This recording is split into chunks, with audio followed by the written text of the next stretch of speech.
Watch this space. The varied perspectives. These are the journalisms by way of analytic aggregation, illuminated from the critical research of a historiographer, neither from the Oriental nor the Occidental. Your engagement through a like, a share, and a sub will accelerate us at warp speed towards the continuation of our mission to truthfully go where no news will have been going before.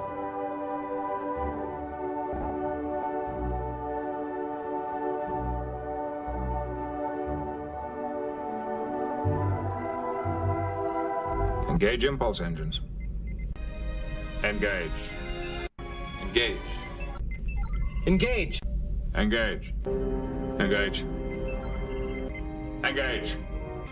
Engage. Engage. Engage. Engage. Engage. Engage. Engage. Engage. Captain. Engage emergency override. Engage. Engage. Engage. Engage forward shields 35%. Engage. Engage the cloaking device. Engage. Of them. Engage them in conversation. Engage. Engage.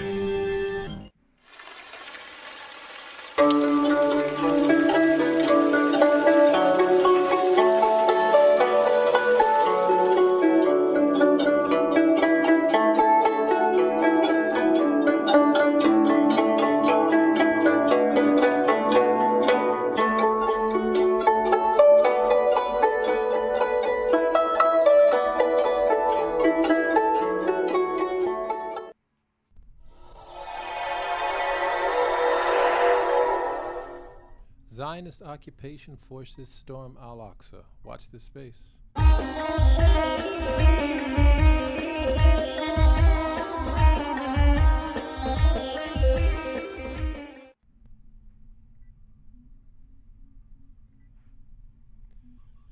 From Aram Online, Israel police settlers storm Al-Aqsa, forcing Muslim worshippers out of compound.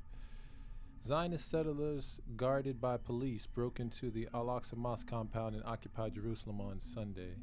Shortly after police raided the holy site and forced Muslim worshippers who were staying there for worship out, reported the Islamic Waqf Authority.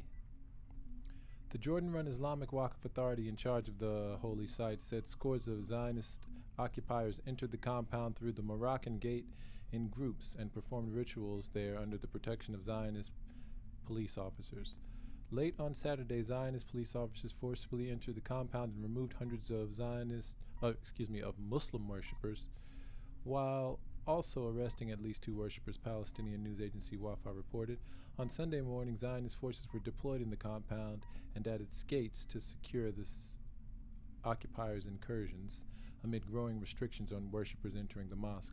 Based on a joint agreement, the compounds administered by Jordan's Waqf, while Zionist Israel controls access to the holy site under the pretense of providing security. Under a long-standing status quo, non-Muslims can visit the site at specific times but are not allowed to pray there. In recent years, a growing number of Jews, most of them Zionist nationalists, have covertly prayed at the compound, a development decried by Palestinians as well as Western governments, which have warned that such moves threaten the fragile arrangement at Jerusalem's holy site.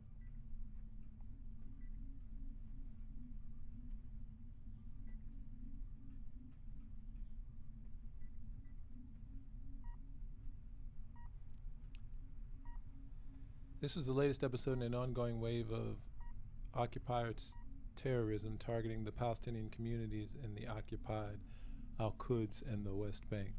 In middle of Saturday night, Zionist occupiers set a Palestinian-owned house on fire in the town of Sinjil to the north of Ramallah in the central West Bank. Witnesses told Wafa that the house owner, Ahmed Mar Awashre, 35, and his family, including children, were fortunately pulled out alive after 4 Zionist occupiers threw incendiary bottles to the house. The same night, extremist Zionist occupiers pelted stones at Palestinian vehicles, causing damage to some of them near the village of Deir Sharaf to the west of Nablus and blocked a junction in the northern Jordan Valley. Zionist occupiers' violence against Palestinians and their property is commonplace in the West Bank and is rarely prosecuted by Zionist authorities. There are 650,000 Zionist occupiers illegally occupying portions of the West Bank in violation of international law and established norms prohibiting the relocation of the occupying powers' civil population to the land of the occupied. In some contexts, or in the same context, 9 members of the Security Council criticized Zionists' occupation activities in Palestinian territories and appealed for a de-escalation of Zionist-Palestinian tensions. The parties urged all sides to refrain from unilateral steps that escalate tensions and refrain from provocative actions and messages at this sensitive time, noting this season's convergence of religious holidays, Ramadan, Passover, and Easter.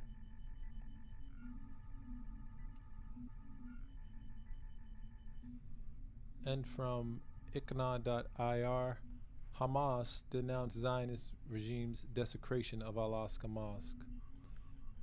A spokesman for the Palestinian resistance movement Hamas strongly condemned the Zionist forces' raid on Al-Aqsa Mosque in the holy city of Al-Quds. Abdul Latif al-Qanua, in a statement, said the Zionist regime has desecrated the sanctity of Aqsa Mosque and the holy month of Ramadan, Al Jazeera reported. He said attacking the holy site and removing the fasting Palestinians from the mosque is a dangerous escalation and that the occupation regime is responsible for its consequences. Zionist regime forces stormed Al-Aqsa Mosque and removed Palestinians who had barricaded themselves inside on Saturday night. According to reports, at least 2 Palestinians were arrested from the spot on Sunday morning. A video from the scene showed Muslim men and women praying, chanting Allahu Akbar, and shouting at Zionist forces as the officers removed Muslim worshippers from the building and the complex. Palestinians attempting to enter the complex were blocked from entering the gates of the Temple Mount, according to Palestinian reports. Footage from some of the gates showed Palestinians scuffling with Zionist regime forces who blocked the gates.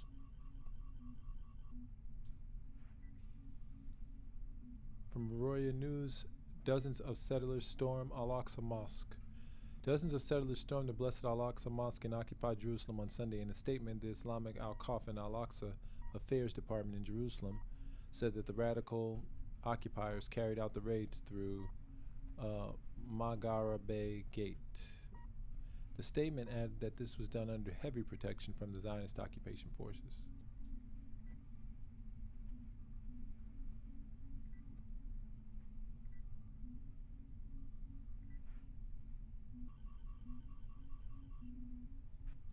And from Globe Echo, Palestinian presidency, Israel's trying to drag the region into the square of violence and escalation.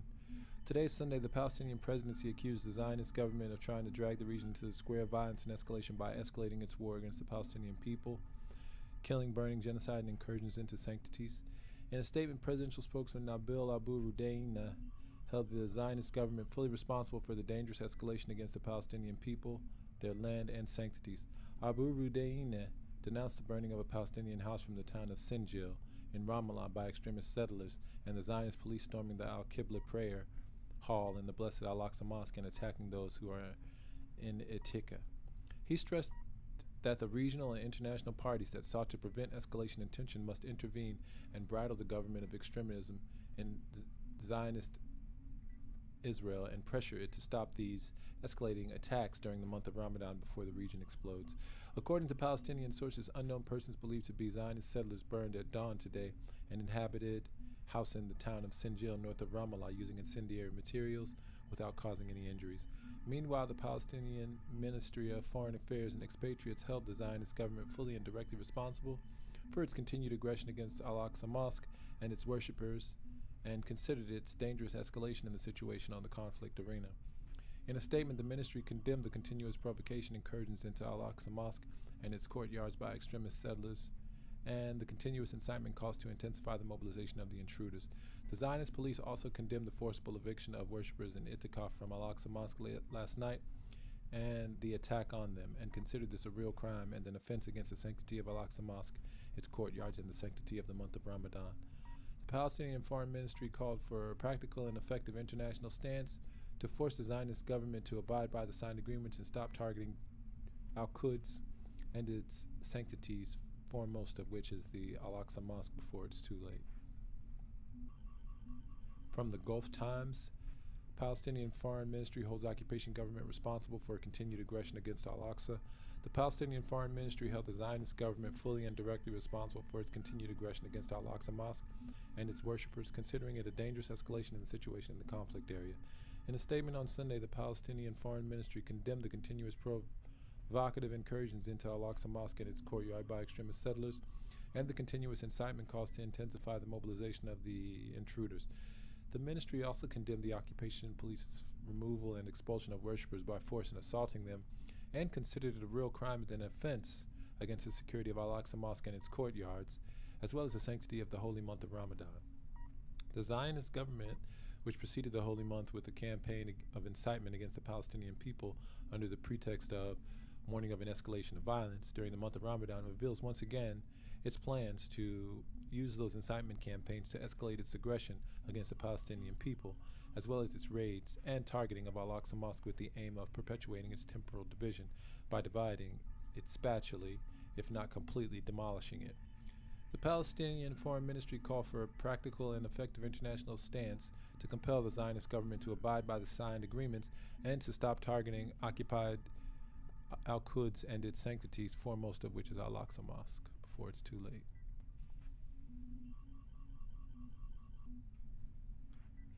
And watch this space. We'll be back with more news.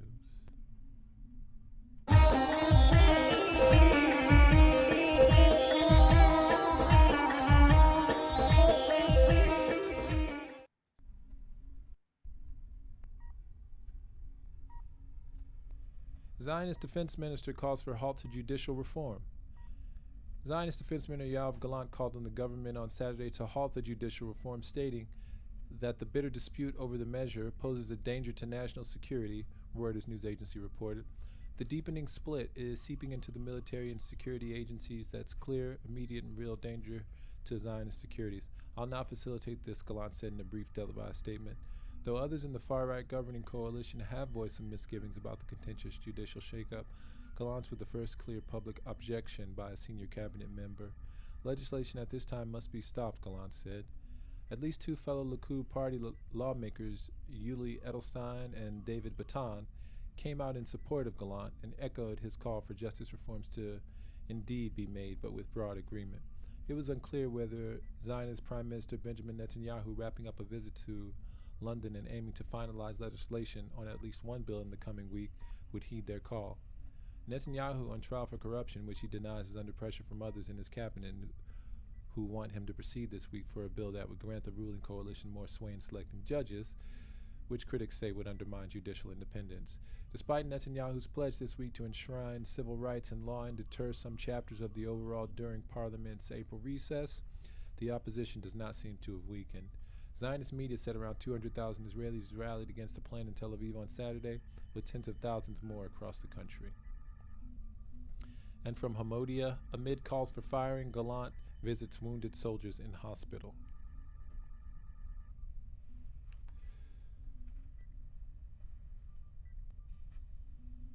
Actually, from Press TV, political pressure growing on Netanyahu to pause judicial overhaul. Top lawmakers from Zionist Prime Minister Benjamin Netanyahu's Likud party have blocked the regime's Ministry of Military Affairs, Yoav Gallant's call, or have backed the regime's Minister of Military Affairs, Yoav Gallant's call to halt the controversial judicial overhaul, fearing that the parliamentary majority could be eroded. On Sunday, Yuli Edelstein, a Likud lawmaker who chairs the Knesset's Foreign Affairs Committee, called on the cabinet to slow down the legislative push to enable discussion and revisions. We don't want to bury the reforms, but bringing it to a vote before it's clear that their support for it would be adventurism that's best avoided, Edelstein said. On Saturday, Gallant called on the regime's far-right cabinet to halt the legislation for several weeks, saying the bitter dispute is posing a threat to the occupying regime itself. Gallant said Netanyahu needs to hold talks with the opposition and asked it to wait until after the Jewish Passover holiday, which begins on April 5th, before pushing ahead with the judicial changes. His statement indicated the first crack in Netanyahu's coalition, the most right-wing cabinet in Israel, a stance that received public support from two other Likud politicians, and the reported backing of a third, while others in the party castigating him and National Security Minister Ben-Gvir demanded that he be fired. Gallant's statement was welcomed by senior Likud lawmaker David Batan and also a junior Likud lawmaker Eli Dalal, who spoke last week in favor of suspending the legislation, but it was not clear if there are others in Likud that might abstain in a ratification vote. As I already said several weeks ago, the legislation should be stopped and immediate negotiations should be started and broad agreements should be reached. I back the words of my friend, the defense minister, Batan said. Earlier Saturday, it was reported that Agriculture Minister Avi Dichter spoke with Netanyahu and other Likud MKs, asking to stop the judicial overhaul bills until April 26. With a solid majority of 64 out of 120 in Parliament, the coalition would still have enough votes with Gallant and three others unless more lawmakers back down from the proposed changes. Moreover, on Thursday, Netanyahu said that he'd get personally involved in the controversial package of measures to overhaul the country's judicial system. He also said it would vote to pass next week the bill to put the key Supreme Court appointments, including its presidency, directly in coalition control. He also vowed that his cabinet remained determined to responsibly advance the reform that will restore the proper balance between the authorities. Netanyahu returned early on Sunday from a visit to London, did not immediately comment on the dissent in his party. Mass protests have gripped the Zionist regime since it announced its proposed judicial reforms in January. Tens of thousands of demonstrators have faced off against police in the streets weekly. The latest protest against the plan saw tens of thousands rally in Tel Aviv on Saturday. Local media estimated 200,000 people turned out for the demonstration. The Zionist regime has been pushing for changes that would limit the Supreme Court's powers to rule against the legislative and executive branches of government and give coalition lawmakers more power in appointing judges.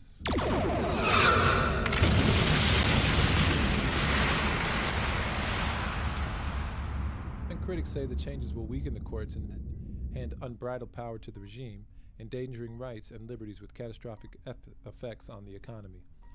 They also fear Netanyahu wants to leverage the judicial push to freeze or void his trial on corruption charges, which he denies.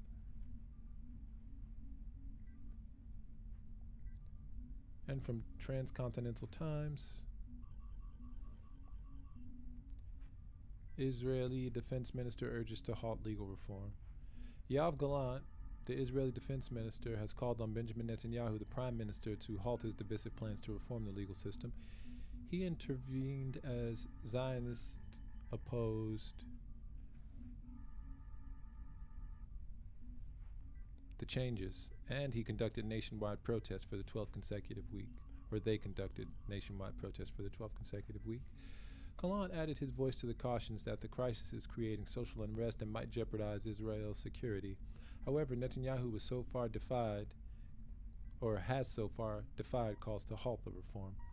In a short televised statement, Gallant called the plan to change the way the courts work a clear, immediate, and real threat to the security of the state. He said that the Zionist Defense Forces were furious and dejected with a ferocity he had never seen before. The law is part of the right-wing government's controversial plan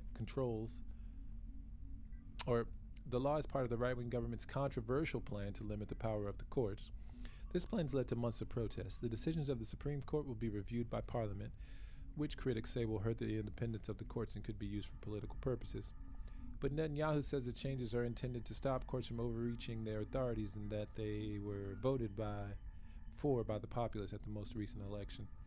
A leader of the opposition, Yair Lapid, liked what Gallant said and praised him for taking a brave step.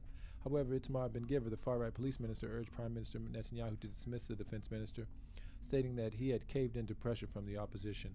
Separately, a new law that makes it illegal for the Attorney General to say that a prime minister is not fit to be prime minister was passed by the 120-member Knesset on Thursday after a heated debate that lasted all night. Yeah, so, that's the dichotomy of this. This is at once a protest and a cover, like the idea. So, okay, everyone can focus on the judicial reforms, and it's possible that they may not get through, but look at all the things that are getting through in the meantime. For example, Netanyahu will not be removed from office. He will not.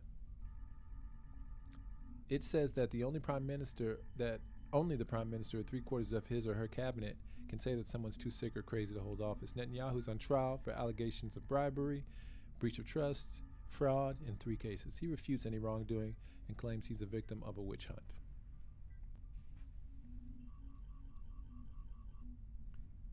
Watch this space. We'll be back with more news. Remember, your engagement through a like, a share, and a sub will accelerate us at warp speed towards the continuation of our mission to truthfully go where no news will have been going before. It is obvious to the most simple-minded that Loci is of an inferior breed. The obvious visual evidence, Commissioner, is that he is of the same breed as yourself. Are you blind, Commander Spock? Oh, look at me. I thought you scientists were supposed to keep an open mind. There's a difference between keeping an open mind and believing something because you want it to be true. Your friend Spock is a logical man. The whole notion I find of your logic, arguments strewn with gaping defects in logic. the whole notion Most of illogical logic, reaction. the whole notion of logic. Demonstrated our superior weapons, they should have fled. You mean they should have respected us?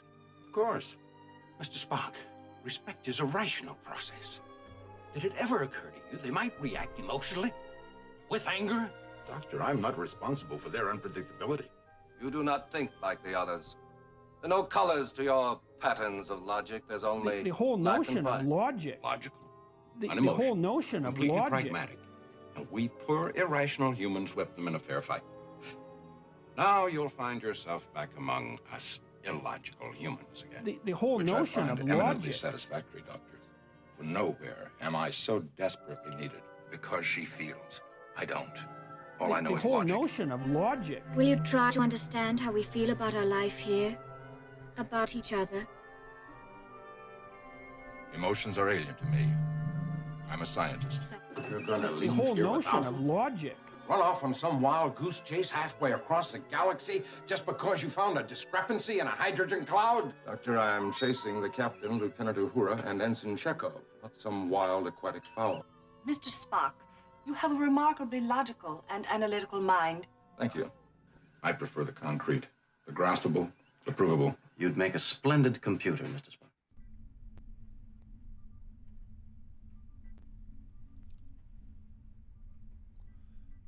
From the cradle, U.S. Senate rejects bid to repeal War Authorization Act.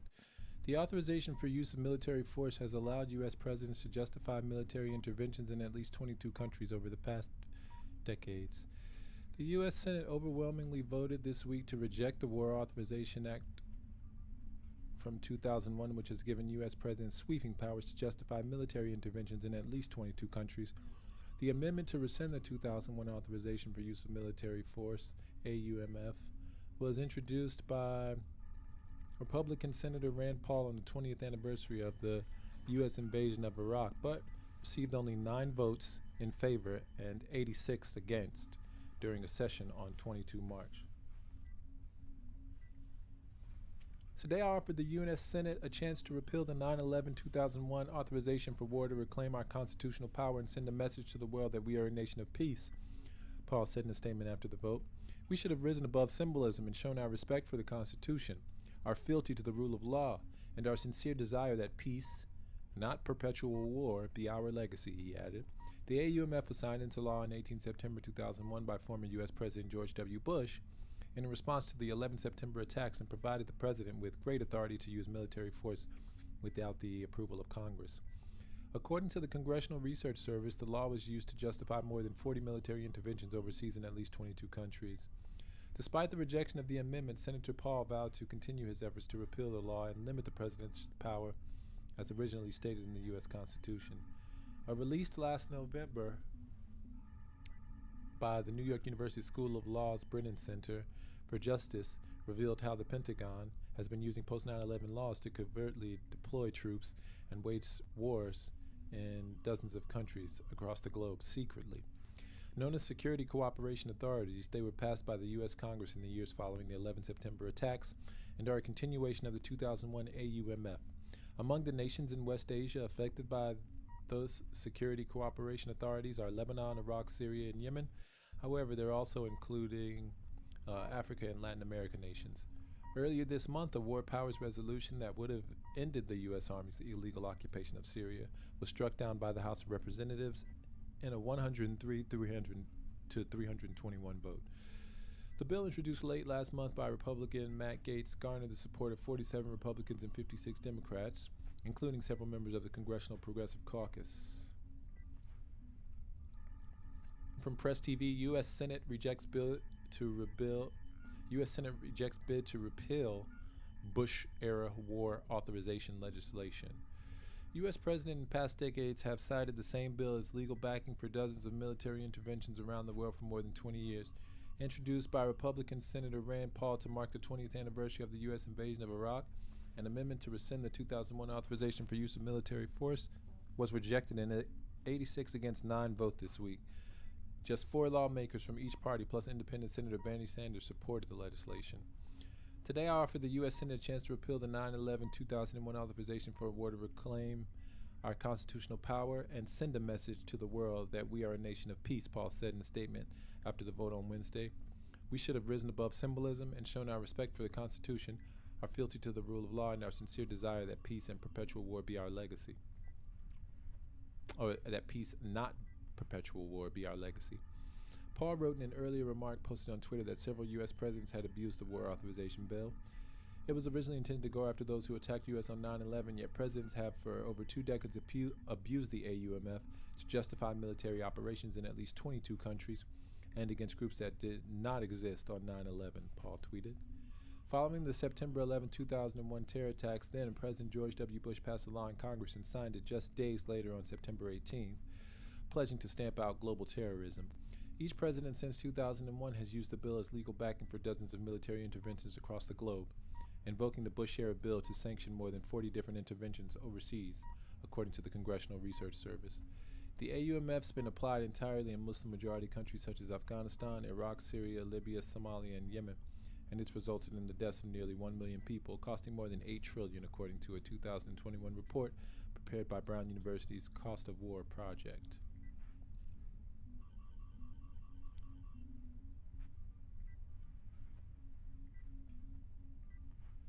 And from EnglishNewsTrackLive.com,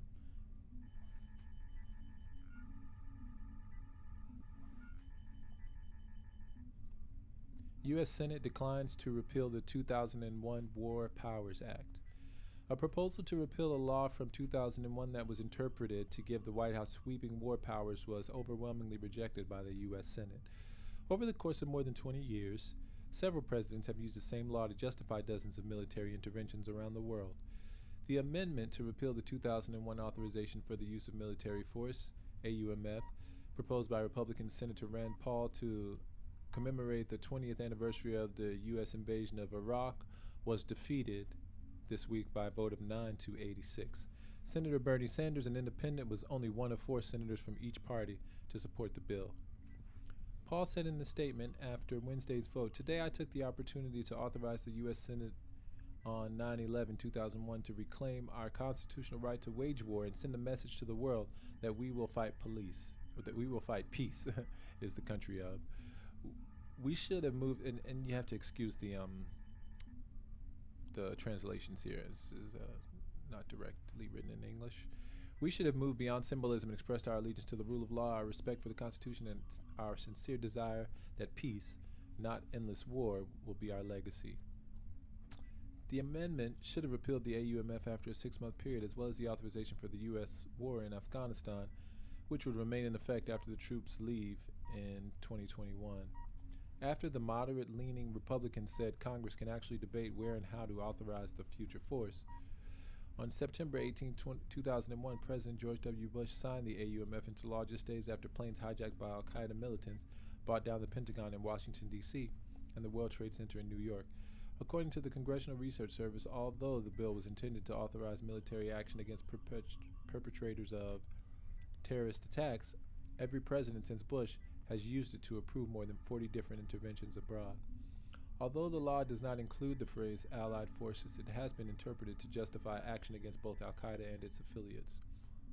Despite this, AUMFs have been used for military action in at least 22 countries since 2001, beginning with Afghanistan by President Bush, Obama, Trump, and Biden. Senator Paul vowed to work to eliminate the authority, maintaining that the Constitution gives the authority to declare war to Congress, not to the President. He also co-sponsored, largely symbolically, a bill to repeal the AUMF separate from 91 and 2002 in an effort to formally end the Gulf and Iraq wars, since it recently got out of a committee with a 13-8 vote and has some bipartisan support. It may do better than Paul's amendment. I'm gonna open up a channel. Beam me up.